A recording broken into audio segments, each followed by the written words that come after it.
Good evening. Welcome everyone for today's English session. Thank you, Hindi team.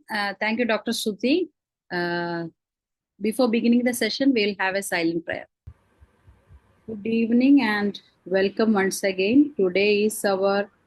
Um, Today's our English session is beginning now. Today's our guest is Dr. Snehal Chipperji. I don't know. I don't know if the pronunciation is correct or not.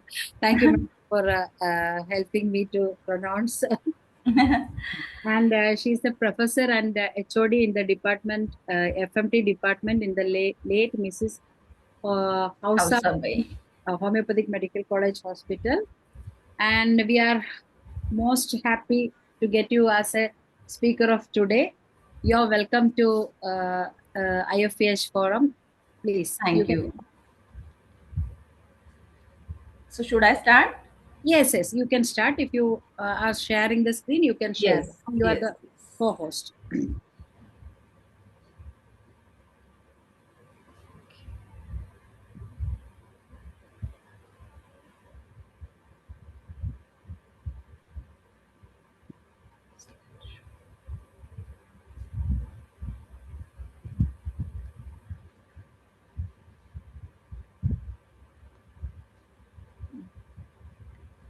So today here is hello everyone and a warm welcome to all the experienced practitioners who are joined this session. And I would like to begin my by expressing my sincere gratitude to the IFPH for giving me this opportunity, and I truly appreciate the remarkable efforts which IFPH is making to promote the homeopathy through the continuous academic discussions and sharing the knowledge. I feel privileged to be a small part of and this wonderful initiative, and I hope this session will be informative. So let's begin with a small video clip. uh, A man trapped in a body that won't move whispers one final wish to die with dignity. A doctor listens. हे नहीं दिसत आहे video नाही दिसत आहे मला okay A man trapped in a body that won't move whispers one.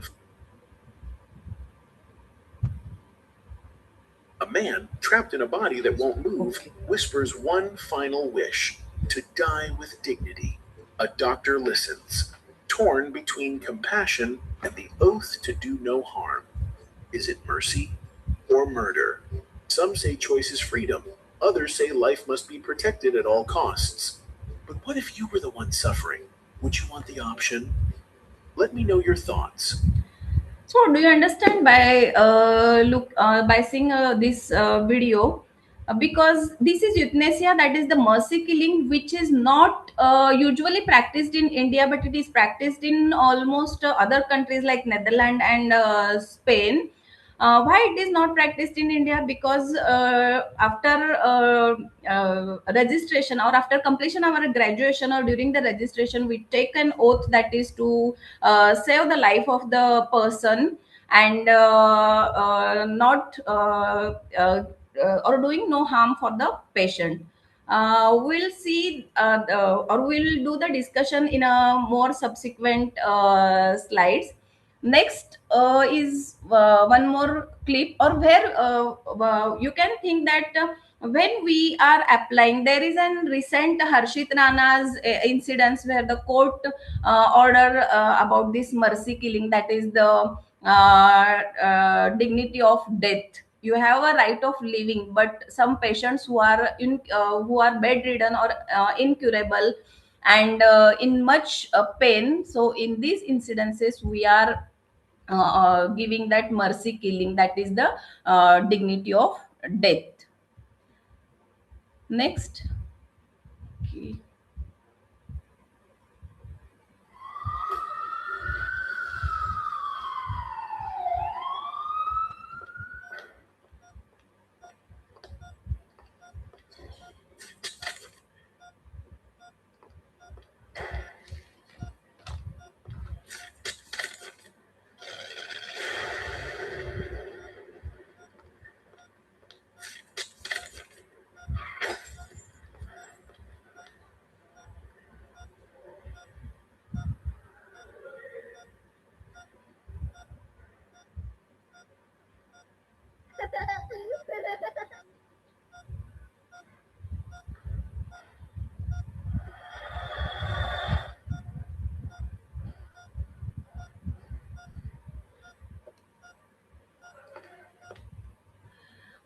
So after seeing that video, to whom you are giving, so there are two patients of the road of the accident, and they both need the heart implantation, and only one heart is there. So to whom you are going to provide this life saving support?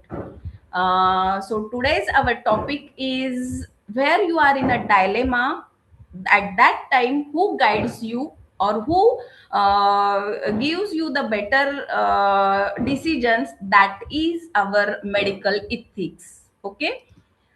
So today's topic is medical ethics, which is, as each and every profession has an basic foundation, and our compassionate, responsible, and professional healthcare system has that foundation is of medical ethics. Okay. Now, why their doctor needs medical law and ethics training in today's healthcare system? Is there any need? Yes.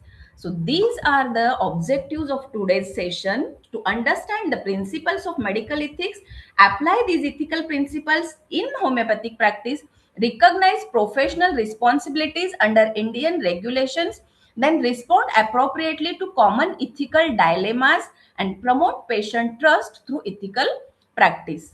So, what are the objectives? To understand the principles, not only understanding the principles of medical ethics, but applying these ethical principles in the homeopathic practice. Then, responding appropriately to common ethical dilemmas. Okay. As ethics is often perceived as a theoretical subject, but in reality, these ethical principles guide our daily clinical decisions. Okay, now these ethics provides the framework for responsible professional conduct. As a medical profession is a very noble profession, and it always requires the good conduct or an professional conduct. Okay, now this session aims to translate these ethical principles into a practical guidance for everyday clinical practice. So what is the aim of this session? Is to translate these principles into the practical guidance. Now, why medical ethics matters today? As a seasoned practitioners, the ethical questions we face today are far more complex than we first graduated. So you might be knowing that when you started practicing homeopathy and now, what difference you will find. Our clinical expertise must be matched by an equally sharp ethical compass to protect our patients and our system of medicine. As our patients, as we are dealing daily with the Google patients. Okay. Now these Google patients, they are aware of, they search all the things and came to you about their symptomatology, and here they need the more transparency or something new or something better than that information. So as the patients are better informed than ever before, the expectations from healthcare professionals continue to rise. Then medical decisions are increasingly subject to legal scrutiny. Public trust depends upon the professional conduct, and ethical practice protects both the patient and the practitioner. Does this ethics, medical ethics, only protects the patients? No, it protects both the patients as well as the practitioner. As ethics, there is one famous quote that is, ethics is knowing the difference between what you have a right to do and what is right to do. As every human being have a right, and but as same as like medical professionals, they have a different rights. But while providing that rights, or while using that rights, you have to think that whether it is right to do or not. For example, you can say, as this is the era of social media, and we are sharing all our successful events or knowledge, and this is an era of before and after. So before treatment and after treatment. Okay, so you have a right to sharing the case for knowledge, either for the knowledge purpose or your experience purpose. Okay, then it is right to share the case with revealing the identity of the patient? No. What is right to do is you can share the case without revealing the identity of a patient, or you can reveal the case with the consent of the patient. Now, during the treatment, you are assessing the medical records. Okay.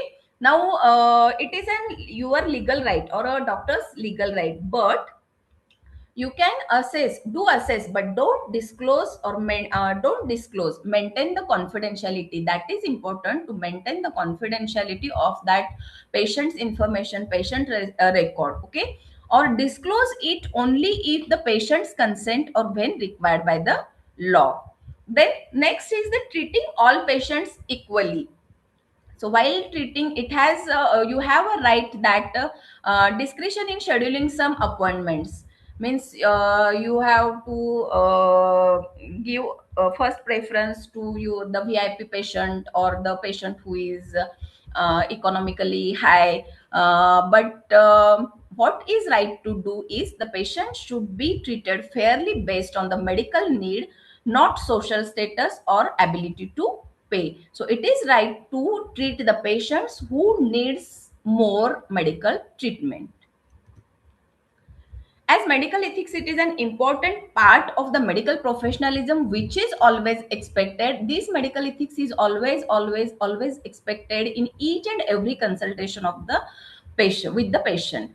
This medical professionalism is not just about having the medical knowledge and technical skills, but it ensures that the doctors not only treat the disease but respect patients' right. So it also includes this medical professionalism along with the medical knowledge or technical skills. It also includes our this ethical behavior. Okay. So, in the very first aphorism, our master Dr. Samuel Hahnemann in the Organon of Medicine says that the physician's highest and only mission is to restore the sick to health. Okay, so what is the physician mission? Is to restore the sick to health. So, while achieving this mission of cure requires not just the pharmacological skill, but it includes moral and ethical duty. What Hahnemann also says at that time, that while achieving a cure or restoring the sick to health, what not only pharmacological skill is required, but it also includes the moral and ethical duties. As ethics is knowing between the morally good or bad, or morally whether it is right or wrong. Medical ethics, it is the duty of the physician to practice medical ethics in every consultation of with the patient. Then it is the branch of the ethics that deals with and focuses on moral issues in the medical practice. So it deals with the issues arising, moral issues arising during the medical practice. So what it includes, the subject is concerned with the principles for the members of the medical profession in their dealings with.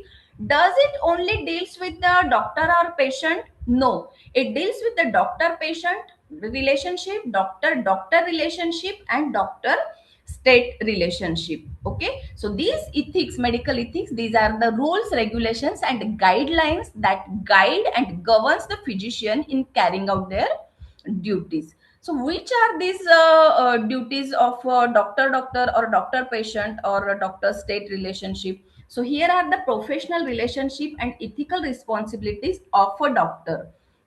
One doctor and three ethical responsibilities. Doctor is same, but when he is dealing with a patient, or when he is dealing with a doctor, or when he is dealing with a state, his responsibility is going to change. So when he is dealing with a patient, the core ethical duties are respect the patient's autonomy and dignity, maintain the confidentiality, obtain the informed consent before treatment, and provide care without discrimination. So these are the core ethical duties. Then when dealing with the other healthcare professionals, that is doctor and doctor relationship, that is there are professional responsibilities. Means treat the colleagues with respect, work collaboratively as a multidisciplinary team, avoid false accusations or unfair criticism, and share relevant patient information appropriately for continuing care. So when you are approaching to an other consultant regarding the care of that patient, then you have to, it is necessary to share the information properly, correctly, for the care of the or cure of the patient. Okay. Then is there any duty of the doctor with state or society? Yes, these are the legal and social responsibilities. So under these legal and social responsibilities, there are certain guidelines, like follow the medical laws and professional regulations, then report legally notifiable diseases. It is important to report the all notifiable diseases to avoid public harm. Then issue truthful and accurate medical certificates. It is very important to issue the medical certificates truthful. Once you are providing or issuing the false certificates, then that comes under professional misconduct, and it is punishable, or penalty will be there. Okay. Then support public health initiatives. So ethical practice is equal to trust plus professionalism plus your accountability. So the aim is to honor and maintain the noble traditions of the medical professional. For example, a medical practitioner should not take a charge of a patient who is under the case of another practitioner. That comes under doctor-doctor relationship. He should not refuse to give professional services on religious ground. This comes under doctor-patient relationship. And he must remember his duty to the state in relation to the notifiable diseases. This comes under doctor state relationship. Okay. History. One English author and physician, that is Thomas Percival, who first published a document on medical ethics, that is in 1803. But it was adopted in 1847 after many changes, means it was adopted after 44 years. So for adoption, as any change is not easily acceptable, and especially the rules and regulations are not easily acceptable. Okay. So it gets almost 44 years for the acceptance of this code of ethics. Declaration of Helsinki is one of the prime important, and this Declaration of Helsinki, it is a state of ethical principles for the medical research involving human participants. Okay. What is the importance of medical ethics? So these ethical principles, such as respect for the person's informed consent and confidentiality, are basic to the physician-patient relationship. So respect, informed consent, and confidentiality, these are the most or basic ethical principles which are followed during the physician-patient relationship. So medical ethics guide your decision making and your interactions and conduct with the patient. So in the very first video clip, you may apply this principle. And the study of ethics prepares medical professionals to recognize difficult situations and to deal with them in a rational and principled manner. So what these medical ethics, they guides the professionals to recognize the difficult situations, and not only it helps in recognizing these difficult principles, but it also help in to deal with them in a rational and principled manner.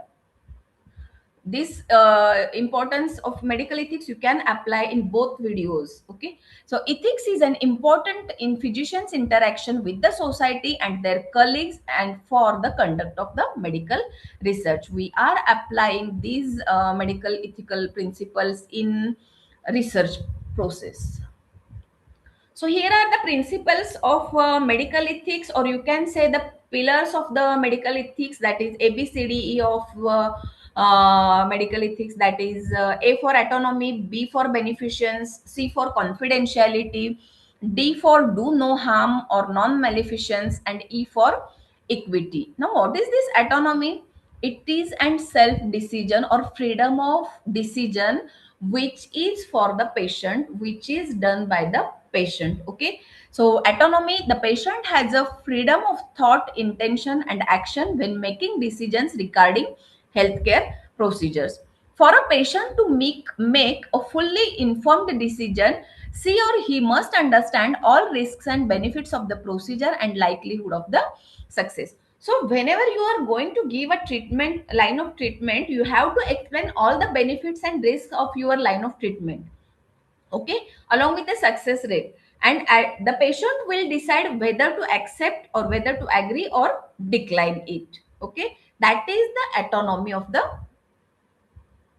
that is the first principle. Then next is the beneficence. So patient's welfare is the first consideration. The practitioner should act in the best interest of the patient. The procedures be provided with the intent of doing good. So all our treatment part that should be in the beneficence of the patient, for the care of the patient, for the cure of the patient. The fundamental goal of beneficence is to maximize positive benefits for the patient. So here are a few examples, like performing emergency surgery. So operating on a trauma patient in an emergency room to stop internal bleeding or repair a ruptured appendix. The physician takes direct positive action to preserve the health, balancing the immediate surgical risk against the ultimate benefit of saving the patient's life. Okay. Then preventive counseling. The physician take extra time to educate a patient on the cardiovascular benefits of quitting smoking or recommending a structured diet plan to avoid a future diabetes diagnosis. That comes under beneficence. So we are dealing with the confidentiality, which is the most important principle. All principles are important, but the confidentiality which we have to follow in each and every consultation. Okay, as medical ethics is based on a loyalty and trust and maintain the confidentiality. As we are homeopathic consultant and patient is giving you a life history with his all personal medical and life history of his. So maintaining of the confidentiality of all this data is very ethical. A doctor refusing to tell an inquiring spouse or a family member about a patient's diagnosis without the patient's explicit consent. So without consent, you cannot disclose the any information of the patient. Okay, that comes under confidentiality. Now, there are certain conditions where you can break this confidentiality. Which are these conditions where you can break this confidentiality? So, these are the whenever there is an imminent danger to the self. Okay. When a patient poses credible imminent risk of a serious harm or death to themselves. If during consultation, many consultations, you thought or you diagnose that the patient has an suicidal thoughts, so does you keep it confidential? No, you have to share it with the family members to prevent these suicidal thoughts or like. Then danger to others. Same like that, when the patient become homicidal, he may danger to the other persons. Then you have to break the confidentiality here. In case of child abuse or neglect, then elder or dependent adult abuse, and the most important is a court order or subpoena.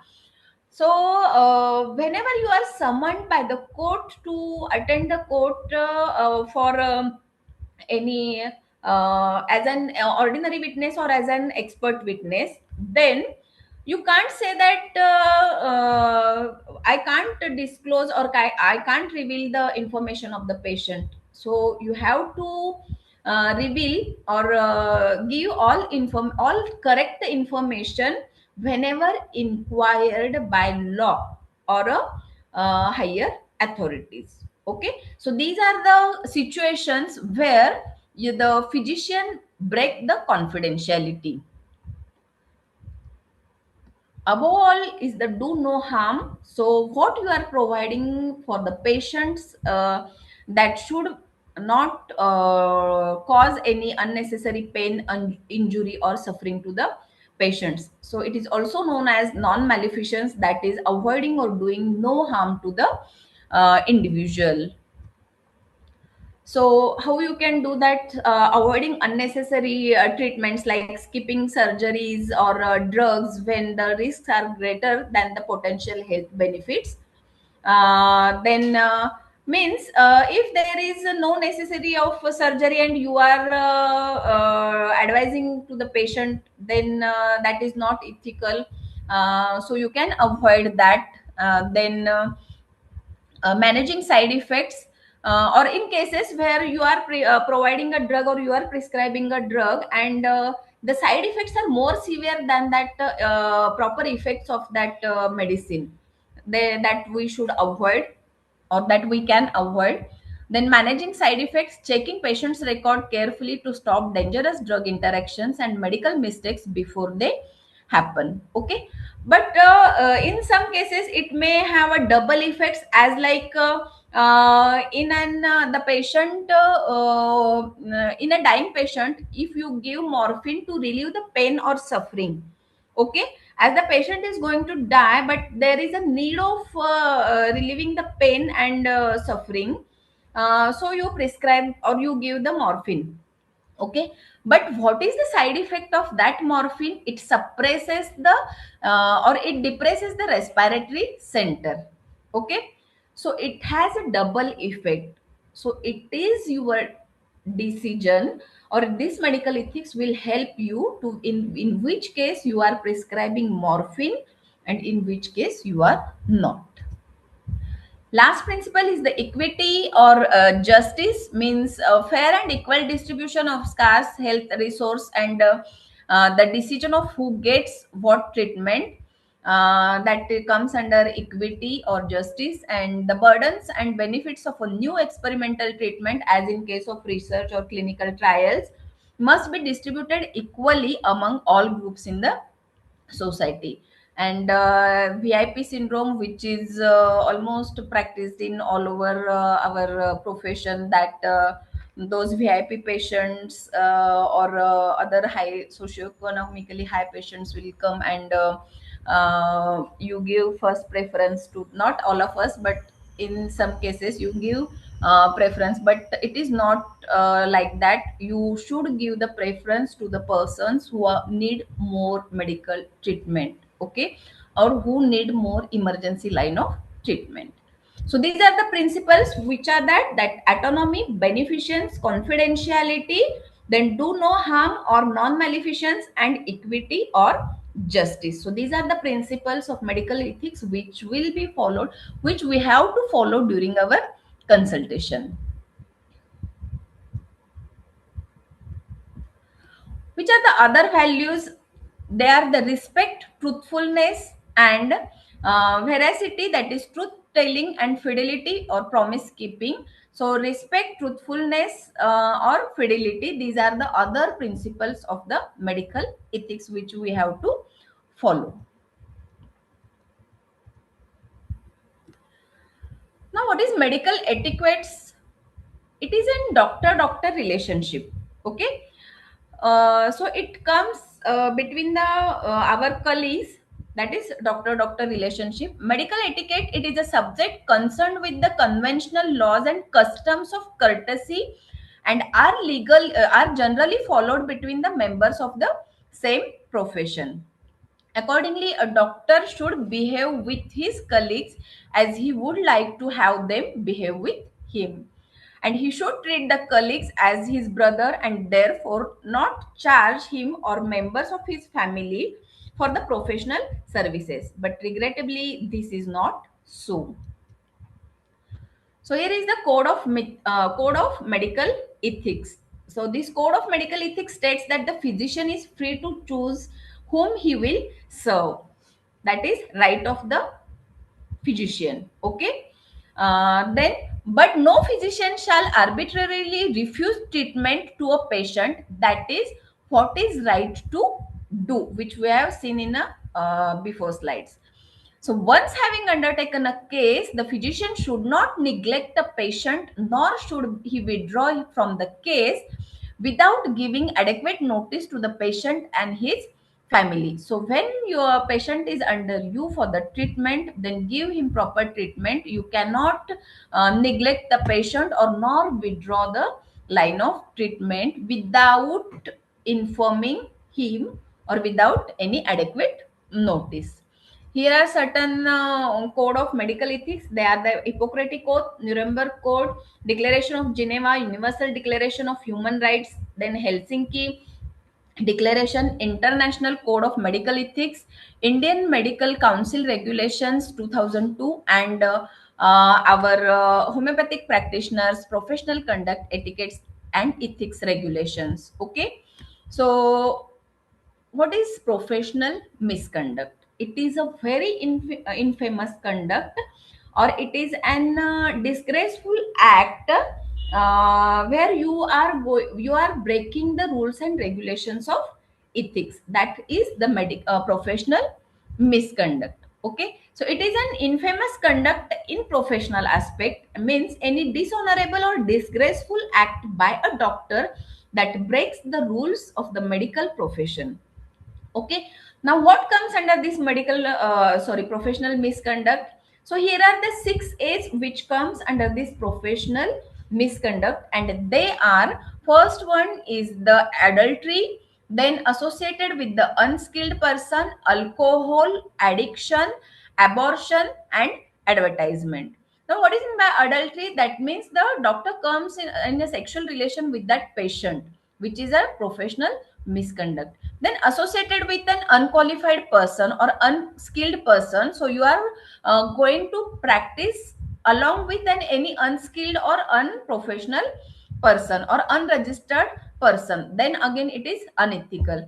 If you are treating a patient under the influence of alcohol or under the influence of any drug addiction, then it comes under professional misconduct. Then next is the abortion. So those there are certain criteria, or there are certain grounds under which grounds of MTP Act, under which you can legally do abortion. So if you are avoiding these grounds, or you are doing the abortion, those which are not mentioned under these different grounds, then that comes under criminal abortion. And if you do criminal abortion, you will get the action will be taken against you. And then advertisement of anything, like you are treating this, or treating last stage cancer, or treating the prolapse of third degree prolapse of uterus without surgery, only with the medicine, or increasing height, that all comes under self advertisement, which is comes under the professional misconduct. So which are the what are the actions against it? That warning notice should be given if it was first attempt, and if there are successive attempts, or if the severity is more, then in the first attempt also there may be the penal erasure, that is the your practice will be banned. It may be either temporary or it may be permanent. Okay, then dichotomy or fee splitting, that splitting, that is accepting or giving a cut of money, or for referring patients to other doctors, or receiving or giving commissions, that is pharmaceutical company and doctors. Then providing false documents, that comes under again professional misconduct. Writing misleading or untrue medical reports, sickness certificate, or court documents. Then breach of the secrets, that is telling other people private facts learned from a patient without their clear permission. Okay, so these conditions, or which comes under the professional misconduct, and here you are punishable. Okay, now privileged communication. What is this privileged communication? As we have seen that confidentiality principle of medical ethics. Okay, now when you are going to break this confidentiality, or a communication made by a doctor to a proper authority, then the proper authority means what? When they are asked by a court or by a law, who has a corresponding legal, social, and moral duties to protect the public, then you can break this confidentiality. In which cases? First one is the crime, then infectious diseases, venereal diseases, and in court of law. All these examples we have discussed in a previous earlier slide. Okay, as we say that this we can publish anything or disclose anything with the consent of the patient. So what is that consent? That is the permission of the patient. Okay, so the types of consent are implied consent, express consent, and informed consent. This informed consent is given after a full explanation of the reasons for which it is required. It is applicable on even in a surgical cases. You are going to take that informed consent, or even in a research processes you are going to take this informed consent. Professional negligence, this is the or medical malpractice.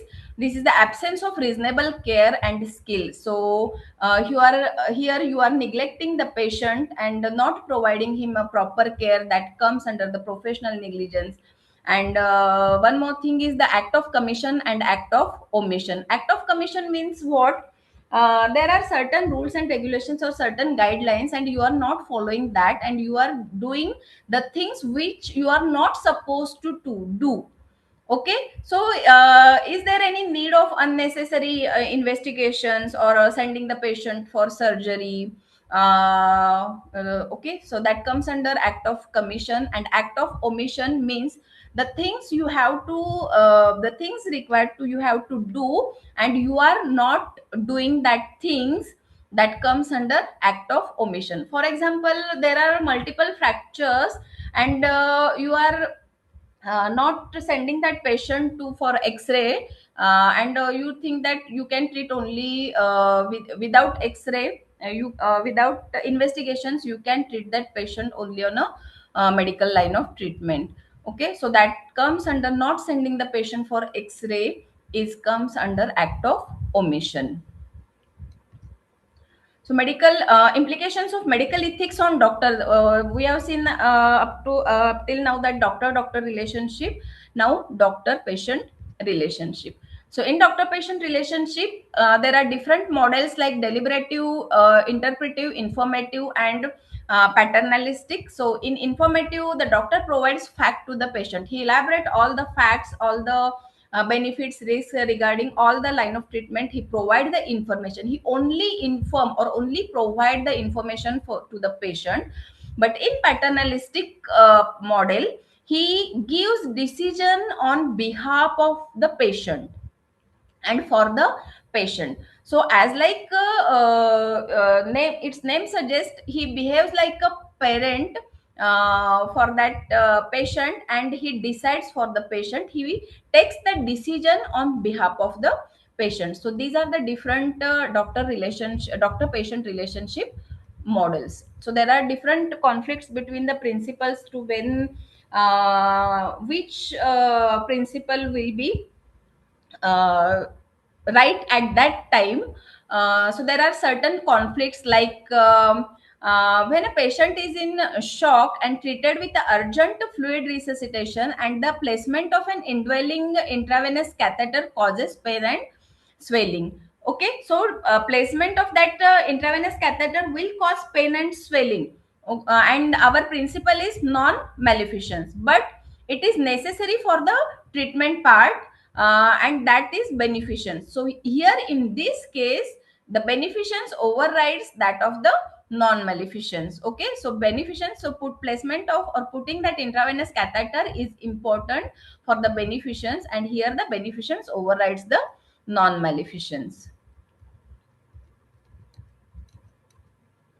So here are the Hahnemannian principles.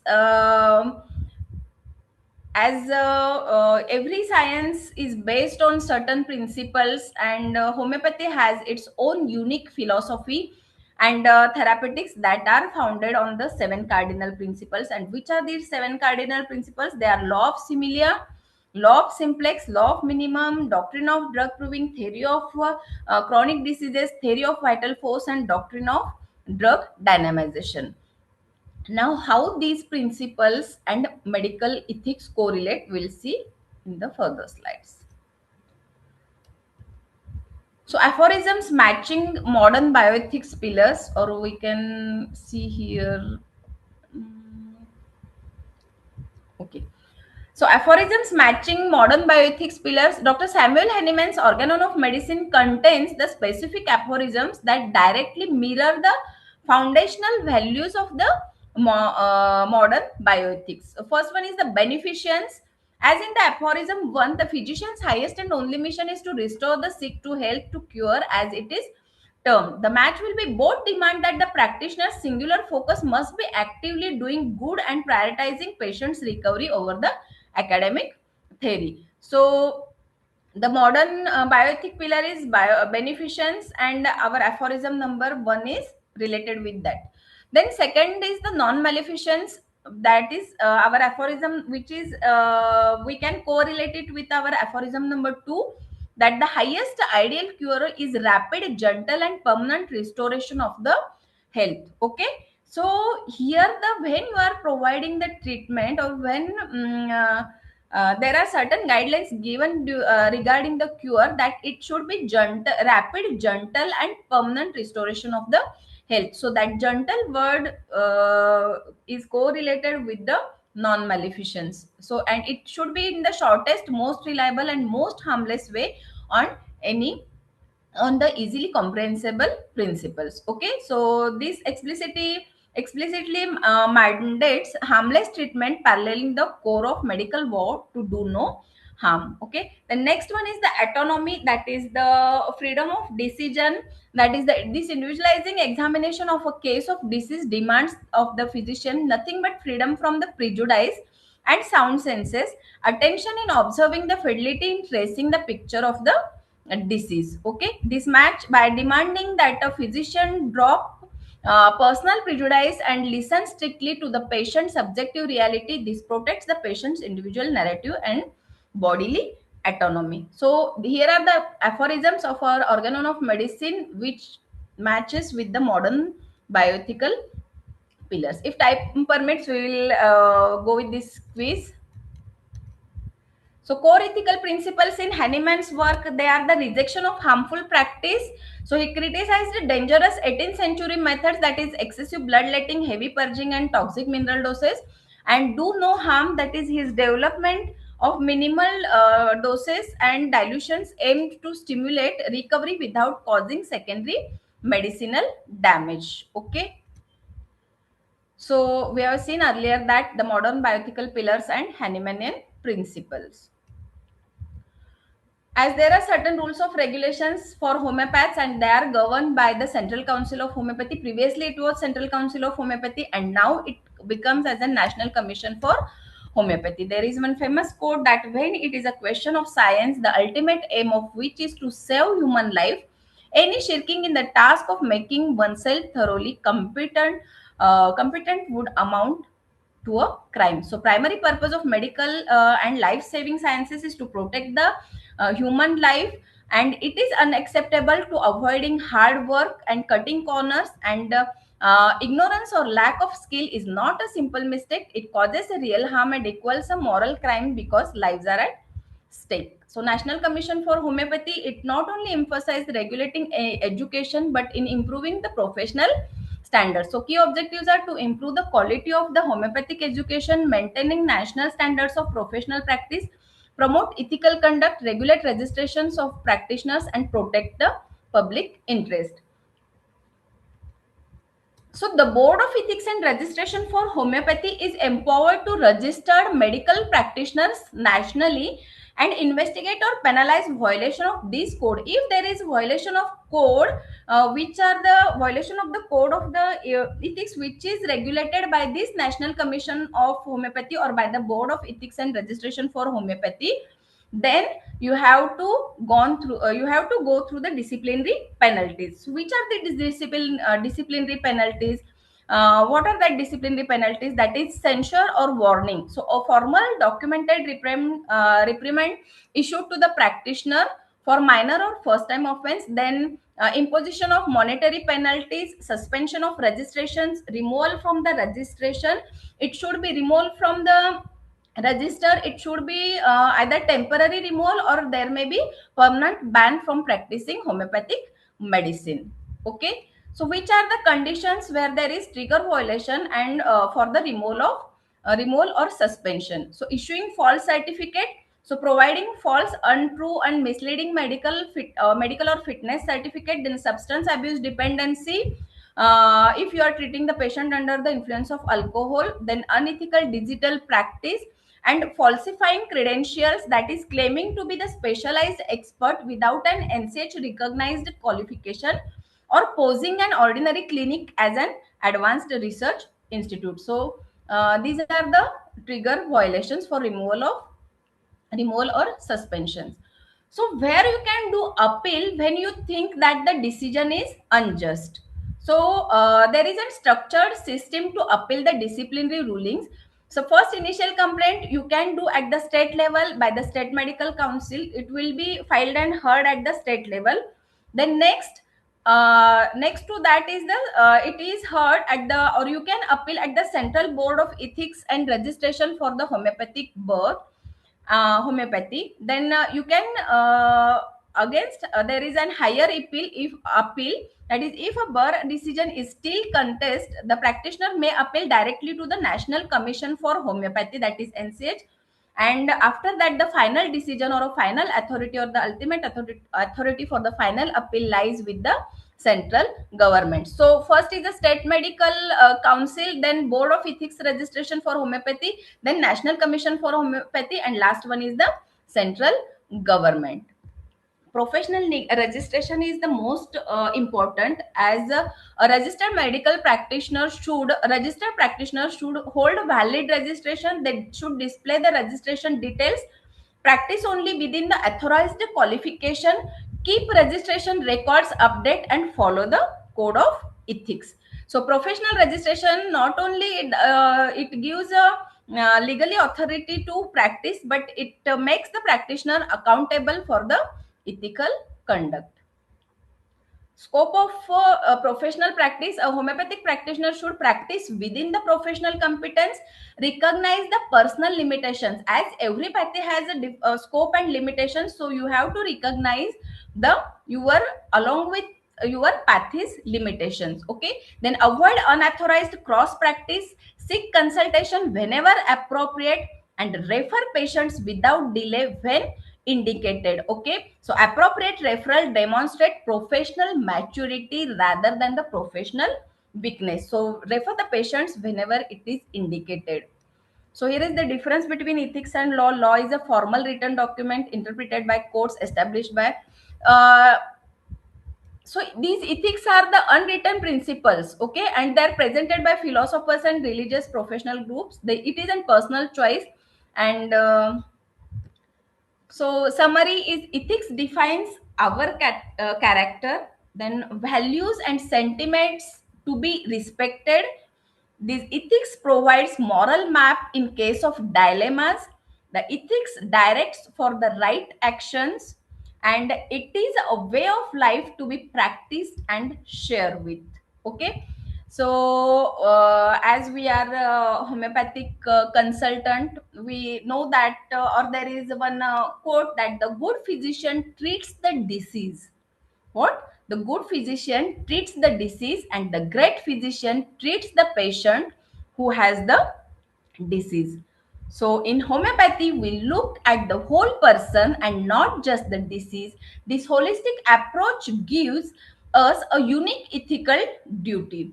When we spend hours taking a patient's case, we are practicing the ultimate form of the patient's autonomy.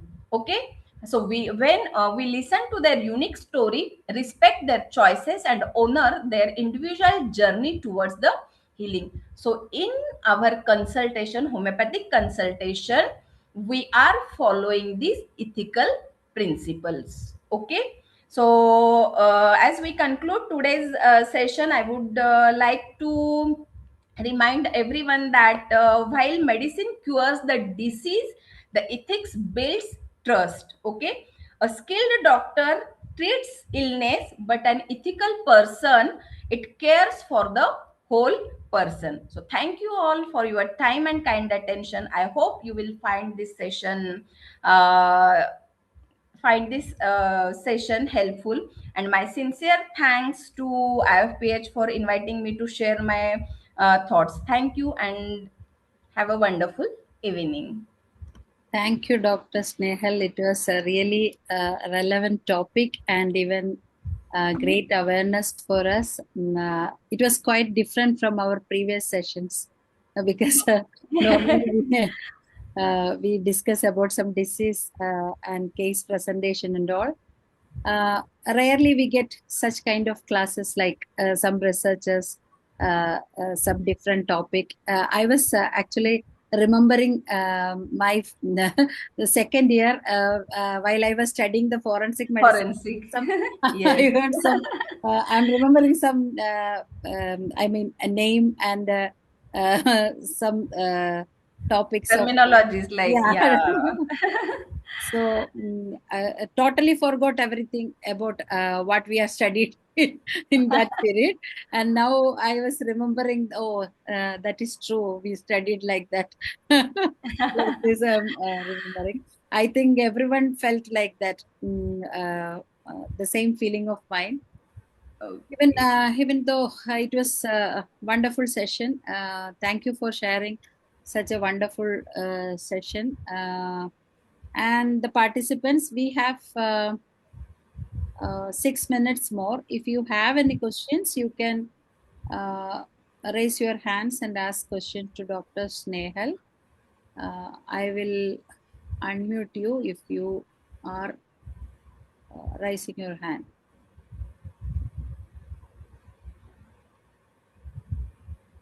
I think. Well, definitely, doctor. I think it's a wonderful topic. Don't doubt about that. Yeah. But we must remember now the complexion is totally different because the medical legal cases, the medical insurance cases are there. So many complications are there. Often the patients are trying to make money by forcing the doctors to certain legal issues. So at the thing there, I think the doctor should pay more attention to all these aspects. Unfortunately, that wasn't happened. No, not happening. Unfortunately, no one is. We have to follow this medical ethics in each and every consultation of our. Yeah, we have some ideas in our mind. Otherwise, we are not trying to enlarge the knowledge or anything like that. Simply, we have some awareness. Like Yes. Yeah. We are knowing that. We did listen with nostalgia around 30, 40 years back. Thank you. Okay. Thank you, Dr. Manoj. Dr. Danish. Yes, Dr. Snail, it's really an excellent session. As we all know that the medical legal issues are very, very negative things as far as the doctors are concerned. But the patients are concerned, it is a very good sign of protection of their life. So it's our duty to know what are the laws which will prevent you from doing some wrong things, and what are the right things to do, and what are the situation it can be applied.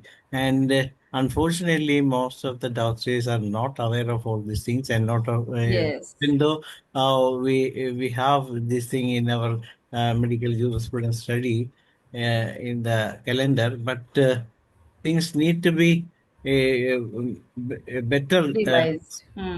described in this way, so that more and more people will know what will happen if I have done something wrong in that way.